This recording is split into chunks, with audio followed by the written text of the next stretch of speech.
हाय, hello, नमस्कार सगळ्यांना. कसे आहात तुम्ही सगळे? कसं गेले तुमची दिवाळी? नक्कीच आनंदात गेली असेल अशी आशा करते. आमचीही खूप आनंदात गेली. आणि हो, आजचा मी जो व्लॉग तुमच्यासोबत शेअर करणार आहे, तो व्लॉग आहे दिवाळी पाडव्याचा आणि लक्ष्मीपूजनाचा.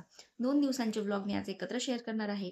आणि माझी दिवाळी ही अगदी साध्या पद्धतीने, पारंपरिक पद्धतीने कशी मनवली, याचा व्लॉग मी आज तुमच्यासोबत शेअर करणार आहे. जर तुम्हाला व्हिडिओ आवडत असेल, तर प्लीज शेवटपर्यंत नक्की बघा आणि माझ्या चॅनलला लाईक करा, शेअर करा आणि सबस्क्राईब करा. तर छानसं नरक चतुर्दशीच्या दिवशी धन्वीला अभ्यंगस्नान घालण्यासाठी सकाळी उठवलं आणि तिच्या अंगाला आधी सगळं तेल लावून तिला अभ्यंगस्नानाचं महत्त्व समजून सांगितलं. कारण 2 दिवसापासून ती मला रोज विचारायची, "आई, आपण उटणं का लावतो आणि अभ्यंगस्नान का करतो?" मग तिला ते सांगितलं, की आपली स्किन ग्लो करते आणि आता इथून पुढे थंडीची दिवसांची सुरुवात होते. त्यासाठी आपल्या स्किनला आपण प्रिपरेशन करत असतो. म्हणून आपल्या पूर्वजांनी बरोबर सगळ्या गोष्टींचं हे महत्त्व लावून ठेवलेलं आहे, की दिवाळीपासून हे अभ्यंगस्नान करून आपल्या त्वचेला थंडीसाठी प्रिपेअर करायचं असतं. तसंच तिच्या केसांनाही तेल लावून दिलं, तिच्या केसांनाही वॉश करून दिलं आणि तिची बडबड ही व्हिडिओमध्ये चालूच होती. अंगावरचं तेल थोडंसं मुरल्यानंतर पुन्हा तिच्या पूर्ण अंगाला मी उटणं लावून दिलेलं आहे. उटणं लावून छानशी तिची अंघोळ झाल्यानंतर मग ती दिवसभर मला विचारत होती, की "आई, आज आपण काय करणार आहोत? काय करणार आहोत?" पण ह्या वेळेला नरक चतुर्दशी आणि लक्ष्मीपूजन हे 2 वेगवेगळ्या दिवशी आल्यामुळे त्या दिवशी तर आम्ही काही लक्ष्मीपूजन केलं नाही. आम्ही दुसऱ्या दिवशी लक्ष्मीपूजन केलं. कारण ह्या वर्षी खूप म्हणजे खूपच रील्समधून आणि सगळ्यांच्या WhatsAppला मेसेज वगैरे असे येतच होते, की नेमकी कोणत्या दिवशी दिवाळी आपण साजरी करणार आहोत. तर आम्ही तरी 21 तारखेला संध्याकाळी साजरी केली. माझ्या मुलीला असंख्य प्रश्न पडतात. असंख्य प्रश्न म्हणजे असंख्य प्रश्न. तुम्ही तिच्या प्रश्नांना कुठली सीमाच नसते. प्रत्येक दिवशी आपण ह्याच दिवशी हीच परंपरा का बरं पाळतो? किंवा मग आजच्याच दिवशी का बरं स्नान करायचं आहे? आदल्या दिवशी का नाही? उद्या का नाही? आजच हे सगळं असं का? इतकं म्हणजे इतक्या गोष्टी तिला पडलेल्या असतात. इथे Instagram रीलवरून बघून मी एक छानसं बॅकड्रॉप तयार केलं होतं पूजेच्या ठिकाणी लावण्यासाठी. छानसं काल मला एक Instagramवरती असं तोरण दिसलं होतं, डेकोरेशन दिसलं होतं. म्हटलं छान बॅकड्रॉपला एक छान असं डेकोरेशन करावं याचं. म्हणून मग मी छानसा असा जिथे मला पूजा मांडायची आहे त्याच्या बॅकड्रॉपला मी हे लावणार आहे असं.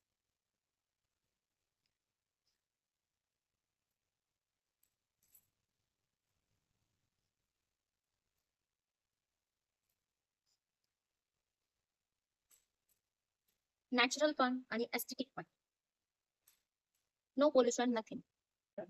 असं पान घ्यायचं, पानाला असं फोल्ड करायचं, त्याला स्टेपलर मारायचं आणि जे वरचं देठ आहे त्याचं ते कापून टाकायचं आणि त्यानंतर याच्यामध्ये 3 पानं असे लावायचे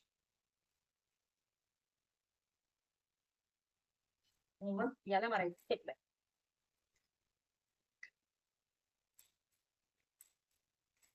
हे होतं असं. आता आपण याच्या इथे टाकणार आहोत फुल.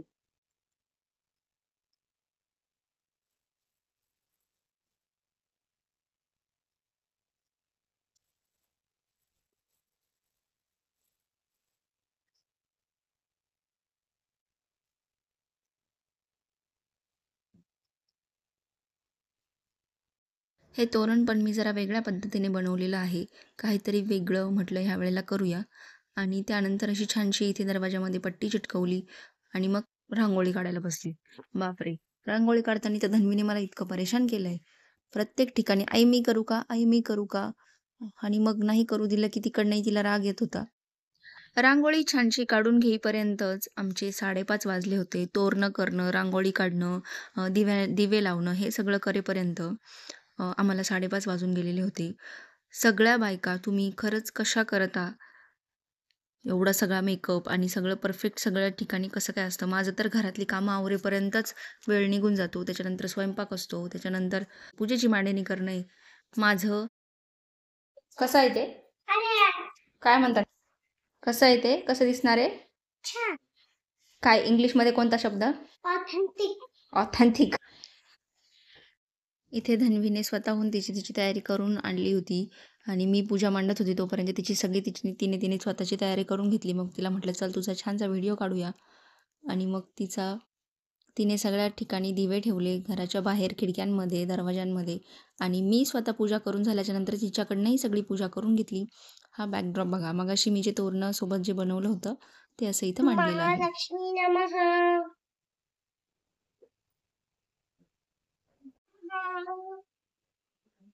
ओम लक्ष्मी नमः. ओम लक्ष्मी नमः. ओम लक्ष्मी नमः.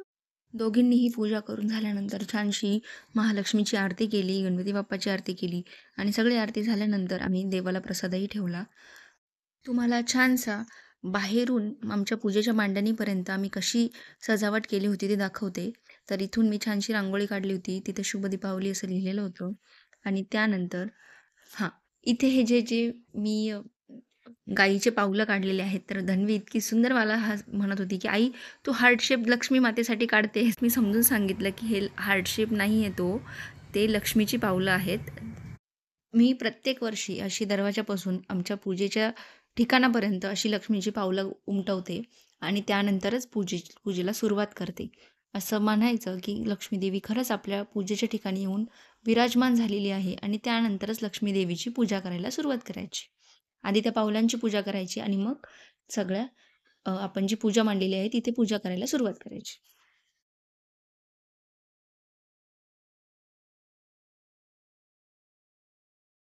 आत्ताच आमची पूजा वगैरे करून झालेली आहे. नैवेद्य वगैरे दाखवून झालेला आहे. फोटो थोडेफार काढलेले आहेत आणि हो, फटाके आम्ही ह्यावर्षी फोडणार नाहीये. कारण धन्वीने तिच्या स्कूलमध्ये ठरवलं होतं, की फटाके फोडायचे नाही. तिच्या टीचरने सांगितलंय. त्या दिवसापासून तिचं चाललंय, की नाही मी फटाके घेऊ देणार नाही तुला आणि फोडूही देणार. त्यामुळे नो फटाके धिस इयर. तर इथे दिवाळी पाडव्याचा दिवस होता आणि दिवाळी पाडव्यासाठी हे जेव्हा दुपारी घरी जेवायला येतात, तेव्हा म्हटलं चला आपण छानसं तयारी करूया. मग ते यायच्या आधीच मी सगळी तयारी करून ठेवली, जी त्यांच्यासाठी छानशी पनीरची भाजी, पोळी, भात बनवून ठेवला होता आणि ते आल्यावरती मला इतकी घाई करत होते, की "आवर पटकन मला जायचं लवकर, आवर पटकन मला जायचं लवकर." आणि मी छानशी त्यांना ओवाळलं. तरीही मी ते यायच्या आधी माझी पण तयारी सगळी करून झाली होती आणि मग ते छानसं त्यांना ओवाळलं. छानपैकी त्यांना ओवाळून झाल्यानंतर म्हटलं चला आता मला गिफ्ट द्या. तर त्यांनी फक्त आणि फक्त पाकीट माझ्या ताटात ठेवून दिलं, की "हे घे सगळे पैसे तुझेच आहेत" म्हणून. ही ना नवऱ्यांची एक ट्रिक असते. सगळे पैसे तुझेच आहे असं म्हणायचं, पण द्यायचे तर काहीच नाही. तसं त्यांनी मला आधीच पैसे दिले होते शॉपिंगसाठी. आम्ही आमच्या सगळी दिवाळीची खरेदी करून झालेली आहे. लाडू भरवला छानसा दराव्याचा त्यांना आणि म्हटलं हे घ्या तुमच्यासाठी नारळ. तर तरीही त्यांना पुन्हा फोनवर फोन येतच होते. त्यांना म्हटलं चला ठीक आहे, जा तुम्ही लवकर दुकानावरती. आणि आता म्हटलं फक्त पाकीट ठेवून दिलं आहे ताटामध्ये आणि माहितीच आहे की जाताना पाकीट तर देणारच आहे. झालं म्हणजे झाली दिवाळी, झाला पाडवा, झाली शॉपिंग. That's it.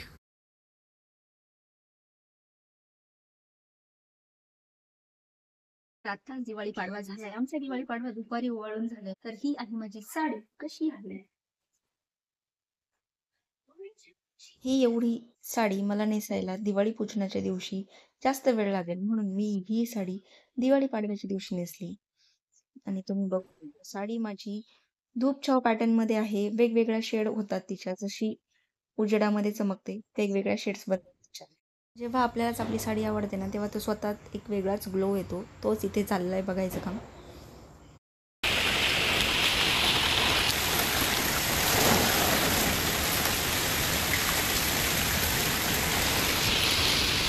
असा जोरदार पाऊस झालेला आहे दिवाळी पाडव्याच्या दिवशी दुपारी 4 ते 5 वाजेमध्ये आणि इतकी जोरदार हवा की ते झाडंसुद्धा हलत होते आणि झाडांची ही अवस्था तुम्ही बघू शकता की ते जोरजोरात किती हलत आहे आणि हवेचा जोरसुद्धा जास्त होता आणि पावसाचा जोरसुद्धा जास्त होता.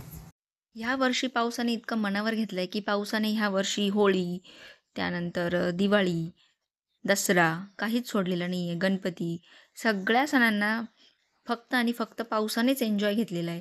बाकी कोणाला जास्त एन्जॉयच करू दिलेलं नाही आहे.